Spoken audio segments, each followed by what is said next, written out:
వరుస భూకంపాలతో మంగళవారం కాశ్మీర్లో ఉలిక్కిపడింది. ప్రజలు భయభ్రాంతులకు గురై ఇళ్ల నుంచి బయటకు పరుగులు తీశారు. అయితే ఈ ఘటనలో ఎలాంటి ప్రాణ నష్టం కానీ ఆస్తి నష్టం కానీ సంభవించినట్టు సమాచారం లేదు. తొలుత ఉదయం 6:45 సమయంలో 4.9 తీవ్రతతో భూమి కంపించింది. దీని కేంద్రం బారాముల్లా జిల్లాలో భూమికి 5 కిలోమీటర్ల లోతున ఉన్నట్టు గుర్తించారు.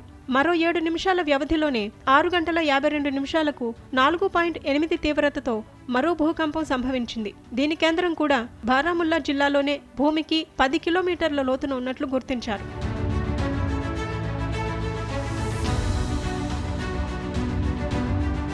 రెండు వరుస భూకంపాలు సంభవించడంతో ప్రజలు వణికిపోయారు. ఇళ్లలో నుంచి బయటకు పరుగులు తీశారు. బంధువులు, స్నేహితుల క్షేమ సమాచారాల గురించి వాకపు చేయడంతో ఫోన్ లైన్లన్నీ బిజీగా మారిపోయాయి. అక్టోబర్ 8, 2005లో ఇక్కడ 7.6 తీవ్రతతో సంభవించిన భూకంపం కారణంగా కాశ్మీర్లోని వాస్తవాధీన రేఖ వెంబడి 80,000 మందికి పైగా ప్రాణాలు కోల్పోయారు.